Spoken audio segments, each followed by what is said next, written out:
인공지능 AI가 세상을 바꿀 거라는 데에는 뭐 이견이 없죠. 그럼요. 그런데 그 혁명의 한 가운데서 주가가 정말 천국과 지옥을 오간 롤러코스터 같은 기업이 하나 있습니다. 아, 그 회사 말씀이시군요. 네, 올해 초에 상장하고 나서 주가가 무려 4배 넘게 폭등했다가 불과 몇 달 만에 다시 60% 이상 폭락했어요. 정말 드라마틱했죠. 바로 AI 인프라 기업 코어위브 이야기인데요.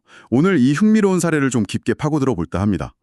AI라는 거대한 기술혁명의 화려한 무대 뒤편, 그러니까 막대한 투자 비용과 수익성이라는 그 냉혹한 현실 사이에서 벌어지는 팽팽한 줄다리기를 말이죠. 네, 이게 단순히 한 회사의 주가가 오르내리는 이야기로 보면 안 됩니다. 아, 그런가요? 네, AI 산업 전체가 지금 겪고 있는 어떤 성장통을 아주 상징적으로 보여주는 사례라고 할 수 있어요.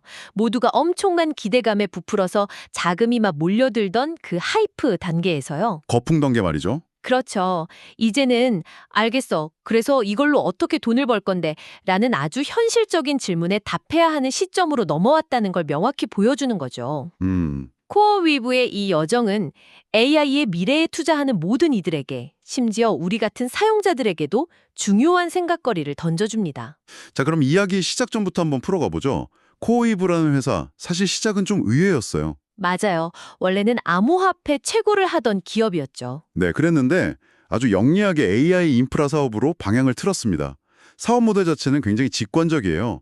거대한 데이터 센터를 짓고 네, 짓고. 그 안에 엔비디아의 비싼 GPU 칩을 가득 채운 다음 그 막강한 컴퓨팅 성능을 다른 AI 기업이나 연구소에 빌려주는 거죠. 그야말로 시대의 흐름을 정확히 읽은 결정적인 방향 전환이었어요.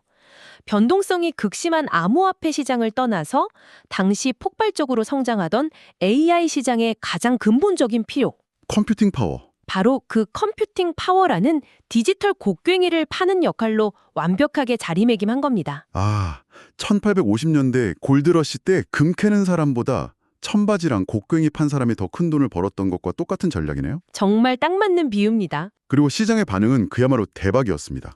올해 3월에 주당 $40에 상장했는데 와, 반응이 정말 폭발적이었어요. 네, 불과 3개월 만인 6월 20일에는 주가가 $183.58까지 치솟았어요. 세상에 네, 4배가 넘게 오른 거죠. 거의 5배 가까이 오른 거네요. 이때 보면 오라클 같은 전통적인 강자는 물론이고 뭐 네비우스 그룹이나 아이렌 같은 다른 클라우드 기업들 주가까지 덩달아 막 치솟는 현상이 나타났습니다. 이때 시장의 분위기를 이해하는 게 정말 중요합니다. AI 모델을 훈련시키고 운영하는 데 필요한 컴퓨팅 파워에 네. 공급을 아득히 넘어설 거라는 믿음이 시장을 지배했죠. 아, 마치 아무리 퍼내도 마르지 않는 샘물을 발견한 것처럼 코어위브의 성장 가능성이 무한해 보였던 거예요. 그랬군요. 이건 코어위브만의 현상이 아니라 이름에 AI만 들어가도 주가가 들썩이던 그야말로 묻지마 투자에 가까운 골드러시였습니다. 투자자들은 그냥 복잡한 재무제표 대신 성장이라는 단어 하나만 보고 베팅하던 시기였군요. 바로 그거죠. 일단 저 로켓에 올라타기만 하면 된다는 식의 분위기였던 겁니다. 모두가 AI 컴퓨팅이라는 로켓에 올라타서 환호하고 있었는데 갑자기 엔진에 경고등이 번쩍 들어온 셈이나요? 그렇게 뜨거웠던 주식이 왜 갑자기 곤두박질을 치기 시작한 거죠? 고점 대비 60% 이상 폭락해서 최근엔 $69 선까지 밀렸는데 투자자들이 갑자기 왜 이렇게 차갑게 등을 돌린 걸까요? 한마디로 말하면 환상에서 깨어난 거죠. 환상에서 깨어났다. 네, AI의 미래가 장밋빛이라는 건 알겠는데 그 미래를 현실로 만드는 과정이 얼마나 험난하고 돈이 많이 드는지 그 청구서를 뒤늦게 확인하기 시작한 겁니다. 아, 청구서요? 데이터 센터를 짓는 것 자체도 계획보다 늦어지고 또 돈을 빌리는 데 드는 이자 비용은 눈덩이처럼 불어나고 있었거든요. 그러니까 늘 계획이 일부였던 비용에 대해 갑자기 투자자들이 민감하게 반응하기 시작했다는 거군요. 맞습니다. 그러면서 근본적인 질문이 나오기 시작한 거죠. AI에 이렇게 어마어마한 돈을 쏟아붓는 게 과연 그만한 가치가 있는 사업일까 하는 회의론 말이죠. 바로 그겁니다. 투자자들이 데이터 센터를 짓고 그걸 24시간 최대 용량으로 가동하는 게 얼마나 어렵고 돈이 많이 드는 일인지 피부로 느끼기 시작한 거죠. 구체적인 숫자를 보면 그 압박감이 그대로 전해집니다.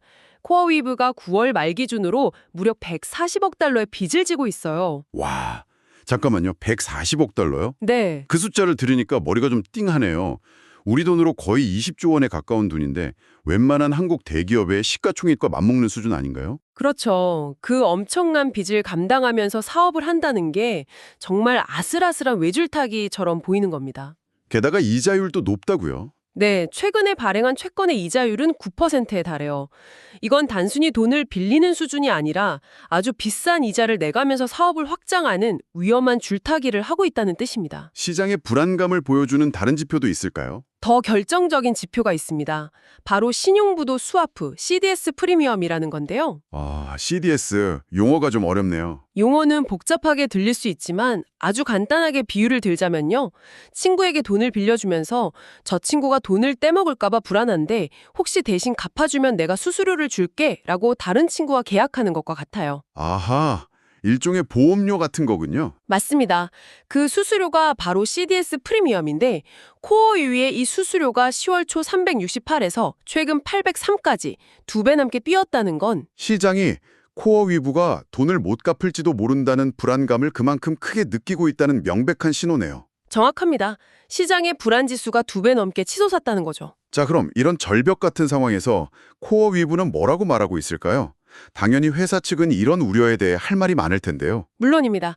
회사 측의 입장은 아주 명확하고 단호합니다. 어떻게요? 우리는 지금 초고속 성장 모드에 있고 이건 성장을 위한 선택적 투자다라는 거죠. 선택적 투자. 네.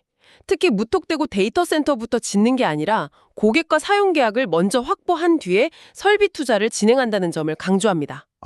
인프라부터 잔뜩 깔아놓고 제발 써주세요 하고 기다리는 방식이 아니다. 바로 그거죠. 사업 모델의 안정성을 어필하고 있는 겁니다. 그건 꽤 설득력 있는 주장이네요. 이미 돈을 낼 고객을 확보해놓고 투자를 집행한다는 거니까요. 그렇죠. 실제로 월가의 분석가들도 절반 이상이 여전히 매수 의견을 유지하고 있고 평균 목표 주가도 126달러로 현재보다 훨씬 높게 보고 있어요. 네, 그들 역시 코어 비브의 성장 가능성 자체는 믿고 있는 셈이죠. 하지만 그들도 결국엔 결과를 원하잖아요. 그것도 아주 빨리요. 바로 그 지점이 지금 코어 비브가 마주한 가장 큰 숙제입니다. 언제 수익을 낼 수 있는가? 언제? 현재 코어 비브는 매출에서 원가를 뺀 영업이익은 내고 있어요. 하지만 거기서 막대한 이자 비용이나 다른 비용들을 제하고 나면 최종적으로는 적자 상태거든요. 앞으로의 전망을 보면 이 시간과의 싸움이 얼마나 치열한지 알 수 있습니다. 그 시간표를 한번 구체적으로 짚어볼까요? 네, 2024년 순손실이 8억 6,300만 달러에 달했습니다. 네. 그런데 더 놀라운 건 2025년 예상 순손실은 10억 9천만 달러로 오히려 더 늘어날 전망이라는 거예요. 오히려 손실이 더 커져요? 네, 투자를 멈추지 않고 계속 쏟아붓고 있다는 뜻이죠. 그 다음 해인 2026년에야 예상 순손실이 3억 3,700만 달러로 줄어들기 시작하고 줄어들고 마침내 2027년 1분기에 흑자 전환을 목표로 하고 있습니다. 2027년 1분기, 지금으로부터 대략 5분기, 1년하고 조금 더 남았네요. 그렇죠. 생각보다 그리 먼 미래는 아니지만 월스트리트의 시간은 다르게 흐르잖아요. 맞습니다. 다시 말해 앞으로 약 5분기 안에 우리의 사업 모델은 진짜 돈을 벌 수 있습니다라는 걸 숫자로 증명해야 하는 겁니다. 정말 살얼음판을 걷는 것과 같겠네요. 그렇죠. 이 과정에서 엔비디아 칩 공급망에 차질이 생긴다거나 전 세계에 흩어져 있는 41개나 되는 데이터 센터 중 단 한 곳이라도 운영에 차질을 빚는 모습을 보인다면 월가는 가차 없겠군요. 가차 없을 겁니다. 그야말로 실수할 여유가 거의 없는 벼랑 끝에 서 있는 상황이죠. 이게 정말 흥미로운 지점 같아요. 코어 위브 같은 신생 기업이 흔들리는 건 어느 정도 이해할 수 있는데 사실 이건 코어 위브만의 이야기가 아니잖아요. 맞습니다. 시장의 큰형님 격인 오라클마저 예상을 뛰어넘는 실적을 발표했는데도 주가가 빠졌다는 건 투자자들이 이제 AI 관련 청구서의 액수를 보고 본격적으로 겁을 먹기 시작했다는 신호 아닐까로? 바로 그 지점을 청취자분들도 느끼셔야 합니다. 이건 AI 산업에 대한 투자자들의 관점이 근본적으로 변화하고 있다는 아주 중요한 신호탄이에요. 관점의 변화. 네, 초기에는 묻지도 따지지도 않고 성장만 하면 된다는 분위기에 열광했다면 이제는 수익으로 가는 명확하고 구체적인 경로를 보여달라고 요구하기 시작한 겁니다. 코어 위브는 좋든 싫든 이 혹독한 시험대에 가장 앞에 서게 된 대표 선수가 된 셈이군요. 그런 셈이죠. 그러니까 이제 투자자들은 AI가 미래를 바꿀 것이다 라는 거대한 약속이나 꿈만으로는 더 이상 만족하지 못한다는 거군요. 정확합니다. 투자자들의 질문이 AI가 세상을 바꿀까에서 알겠어. 그래서 그걸로 다음 분기에 돈은 얼마나 벌었는데? 로 바뀐 거죠. 아, 질문이 바뀌었군요. 네. 이 질문의 무게를 견뎌내야 하는 겁니다. AI가 가져올 미래에 대한 약속이 수십 년에 걸쳐 실현될 거라는 건 모두가 알아요. 하지만 투자자들의 인내심은 그렇게 길지 않습니다. 미래는 알겠고 당장 내 투자 수익률은 어떻게 되는데? 라고 묻고 있는 거네요. 바로 그겁니다.